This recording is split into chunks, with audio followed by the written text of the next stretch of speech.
ప్రియులారా, బాగున్నారా? దేవుని వాక్యాన్ని క్రమంగా చదువుచున్నారా? ప్రార్థించుచున్నారా? నేటి ధ్యాన వాక్యము 56వ కీర్తన 3వ వచనం. నాకు భయము సంభవించు దినమున నిన్ను ఆశ్రయించుచున్నాను. భక్తుడైన దావీదు చెప్పుచున్న మాట ఇది. ఆయన ప్రార్థన కూడా. అయ్యా, నాకు భయము సంభవించినప్పుడు నేను నిన్ను ఆశ్రయించుచున్నాను అని అంటున్నాడు.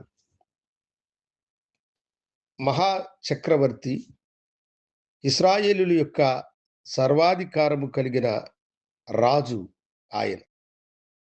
ఆయన చుట్టూ ఎప్పుడు కూడా సైన్యం ఉంటుంది, బలమైన యోధులుంటారు. అంతటి గొప్ప వ్యక్తి తనకు భయము సంభవించితే దేవుణ్ణి ఆశ్రయించెదను అని చెబుతున్నాడు. ఇప్పుడు ఏ భయముతో నీవు బాధపడుతూ ఉన్నావు? నీ ఆరోగ్యమును పరిశీలించిన వైద్యులు ఈ వ్యాధి నయము కావడము కష్టమని చెప్పారా? ఇదిగో, అప్పుల వారు నిన్ను చుట్టుకొని ఈ అప్పుల బాధల నుండి నేను బయటపడలేనని భయపడుతూ ఉన్నావా? హఠాత్తుగా తెలియని ఆపద నిన్ను నీ కుటుంబమును కమ్ముకున్నదా? అందుకని భయముతో వణుకుచున్నారా? దేవుని మాట మీకు చెప్పుచున్నది. దైవజనుడు ప్రార్థించినట్లుగా, నాకు భయము సంభవించు దినమున నిన్ను ఆశ్రయించుచున్నాను.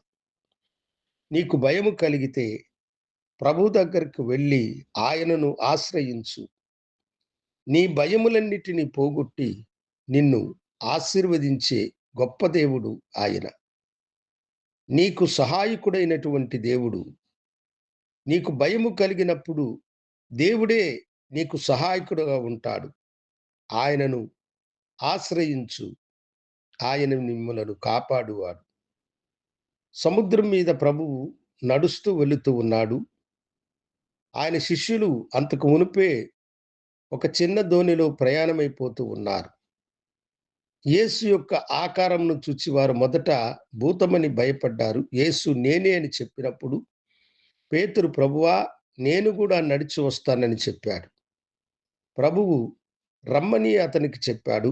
వెంటనే సముద్రం మీద పేతురు నడుస్తూ ప్రభుని ఎదుర్కొన్నాడు. అయితే హఠాత్తుగా ఒక గాలి వీచగా సముద్రపు యొక్క నీరు అతని పాదాల మీద ప్రవహించాయి.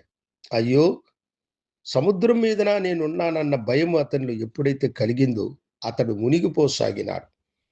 వెంటనే అతడు ప్రభువు వైపు చూసి, ప్రభువా, నన్ను రక్షించమని చెప్పగా ప్రభువు అక్కడికి వచ్చి ఆయన చేయి పట్టుకొని పైకి లేపి, అల్పవిశ్వాసి, ఎందుకు సందేహించావని గద్దించినాడు.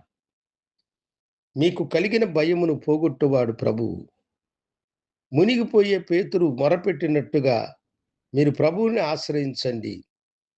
అది ఏదైనను సరే, శరీర ఆరోగ్యమైనను, నష్టమైనను, కుటుంబానికి హఠాత్తుగా కలిగిన ఆపదైనను, వాటన్నిటిలో నుండి తొలగించి దేవుడు మిమ్మలను కాపాడి రక్షించుటకు ఆయన సమర్థుడు. భక్తుడు ప్రార్థించినట్లుగా దేవుని మనము కూడా ప్రార్థించుదాం. ప్రభువా, మాకు భయము కలిగిన సమయంలో నిన్ను ఆశ్రయించే భాగ్యము నీ బిడ్డలకు అనుగ్రహించండి. నీ వైపు చూసి మొరపెట్టే వారి పట్ల కనికరం చూపి వారిని రక్షించమని యేసు నామమున అడిగి వేడుకొంచున్నాము తండ్రి. ఆమేన్. శుభోదయం. ప్రభు మిమ్మలను దీవించునుగాక. ఆమేన్.